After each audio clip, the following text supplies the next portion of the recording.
Howdy folks, and welcome back to World of Tanks with the mighty Jingles. Jingles, you all said, and when I say all of you, I mean some of you. We don't all have Object 430s and drive around bankrupting ourselves by firing nothing but gold ammunition at everything. How about some replays featuring the kind of tanks that we actually play? Alright, challenge accepted. This is Shukyang in a random battle on the Pilsen map in the Italian Tier 4 medium tank, the P2640. So, how to describe this tank? I suppose the best two words to describe it would be not and bad. There's certainly very little that's actually outright good about this tank, but there isn't really anything that's bad about it either. The mobility is not bad. It's certainly not good. There's definitely room for improvement, but it's, well, not bad. Likewise, the armour protection. I mean, it's certainly not great. It's basically either 50 or 40 millimeters, but it's that all around. It's, say it with me, not bad.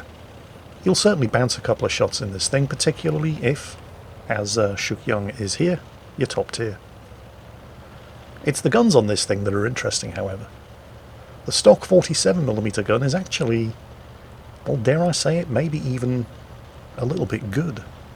Now, it is just a 47mm gun, but it's got good accuracy, good aiming time. The penetration is alright, but the damage output is on the low side, although it does have a fast rate of fire. But it's when you get to the two 75mm guns that are available on this machine that things start to get interesting. You see, they're not, strictly speaking, howitzers, derp guns. They're anti-tank guns, but the shell velocity is pretty slow.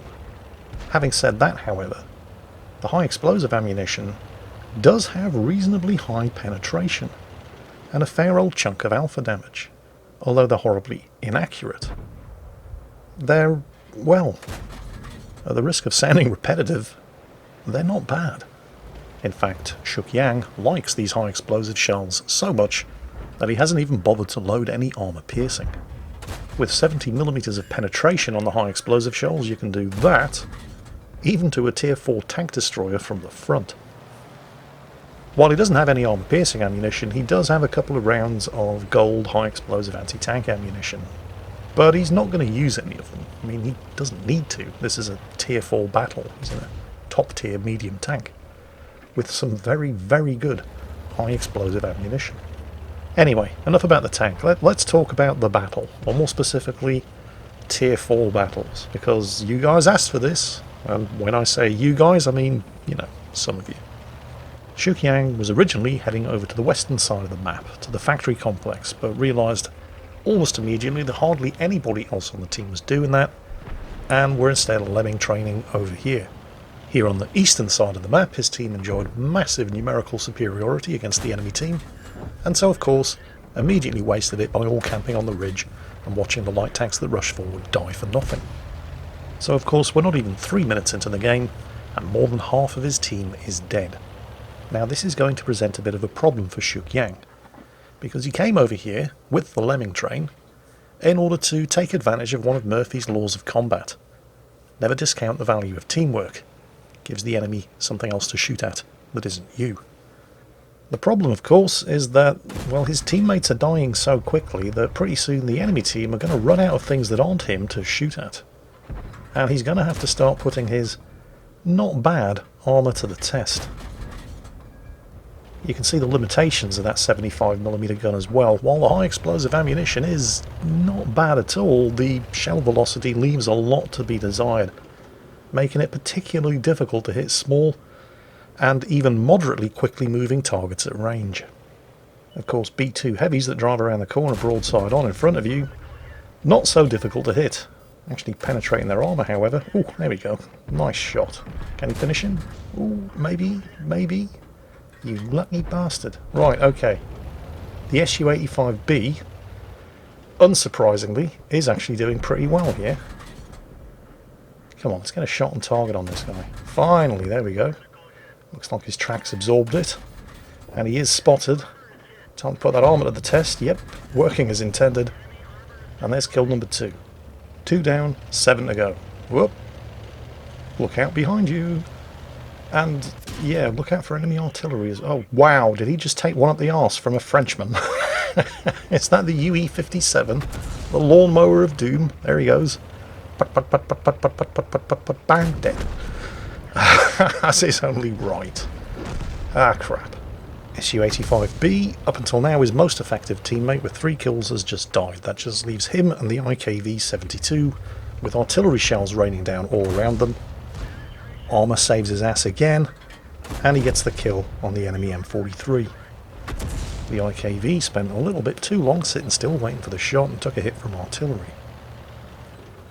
The problem here, as yet more artillery shells rain down all around him, is the limited mobility of the P-26. But he spent long enough undetected now, hopefully, that the artillery are once again firing. Blow shit. Okay, right. Well, he's now the last tank left alive on his team against 5 enemies, starting with the M2 medium. Now, remember this is just a tier 4 battle. Why was his gun not even pointing in the direction of the only threat remaining on the enemy team? Well, you could call it stupidity, but it's probably more down to inexperience. He was trying to reverse and probably didn't realise that he could hold down his right mouse button in order to keep his turret pointed towards the direction of enemy tanks. So let's not be too critical of the driver of the M2. Oh no, side armour? Well, like I said, this thing has not bad armour all around. It's either 50 or 40 millimeters front, side and rear. And that probably explains the P-26's limited mobility. The real thing was actually late into production exactly because they couldn't find a suitable engine for it. Now, this isn't a paper tank, by the way, it actually existed. It never had a particularly glorious war record, however. When Italy surrendered and switched sides in 1943, the factories were taken over by the Germans, and they cranked out about 100 of these things. But they were only ever used as permanent fixed fire positions. Basically, they buried the tanks up to their turrets and just used them as, well, fixed gun emplacement. Something that the Germans did with a lot of obsolete tanks, particularly on the Atlantic Wall, in preparation for D-Day. Well, it's just Shuk Yang against 3 artillery. He still has most of his health left, but this machine doesn't have a huge amount of health to begin with. And he's missed. It's that low shell velocity catching him out again. More worryingly, he's been spotted. So now they know where he is. And normally when you're facing 3 artillery, that's incredibly bad news. But they are all actually pushing up and making a move. Ooh, he's sort of partially in cover here behind the hulls of these Panzerjäger 38Ts, the Hetzers. This is where they were built, by the way, at Pilsen. Oh, and he's missed. Oh, but the Artie's missed as well. And he's missed again. Oh, and this is where he takes an awful risk. And he managed to hit the M7 in the only place where it's actually got enough armour to not take high explosive damage, although he did manage to finish him off with the second shot, thanks to the relatively fast reload. But that, boys and girls, is the cut and thrust of Tier 4 battles. Was that trade worth it? Because he lost an awful lot of health to that M7. Well, see how this battle pans out and you be the judge. But he's on low enough health now that the SU-5 can one-shot him. If the SU-5 has the 152mm mortar, it does 400 average damage, which if it penetrated would be able to take him out in one shot, even if he was on full health. Now I know what you're thinking, ah yes Jingles, but that's 400 average damage if it penetrates, and it only has 35mm of penetration with its high explosive shells, and this tank has 40 or 50mm of armour everywhere. Yeah, not quite. 40 or 50mm of armour everywhere on the front, sides and rear. Not so much on the top, where it's only 20mm. And let's not forget, he only has 116 health remaining. It doesn't have to do the full average damage to kill him, even if it did hit somewhere where he had 40 or 50mm of armour. So what's that SU-5 likely to be doing right now? Well, one of 3 things. He's either hiding in a bush in the corner of the map somewhere, just waiting to lose, or he's hiding in a bush overlooking his own cap circle, waiting to ambush Shuk Yang, in which case this is going to be a very disappointing result, or he's attempting to cap himself. Or there's always a fourth option. He might just be sort of aimlessly driving around the middle of the map without any idea of what he should do or how he should do it, because let's not forget this is a tier 4 battle. We're not going to be left guessing for too much longer, however, because it turns out that the SU-5 has in fact headed straight for Shuk Yang's cap circle.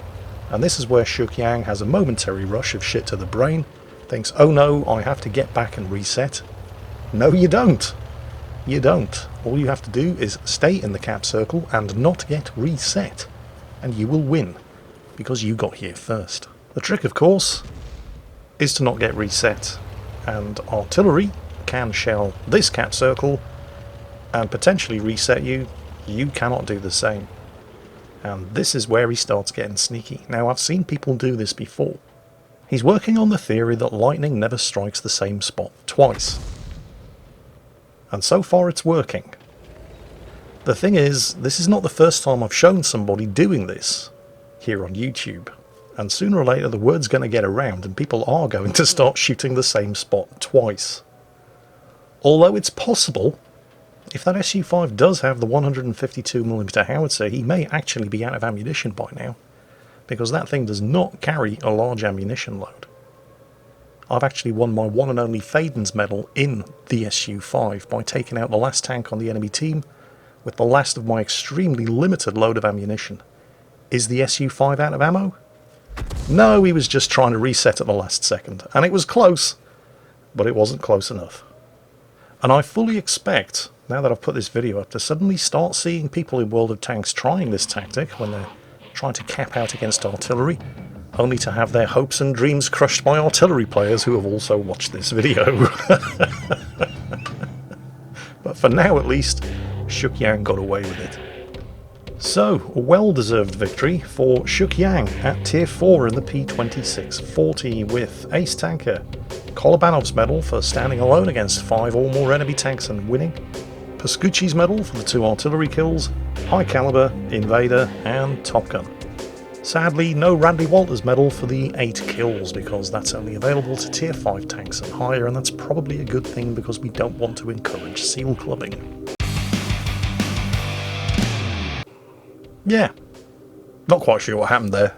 Sorry about that. Anyway, Shuk Yang, well done, well played. Congratulations, everybody else. I hope you enjoyed it.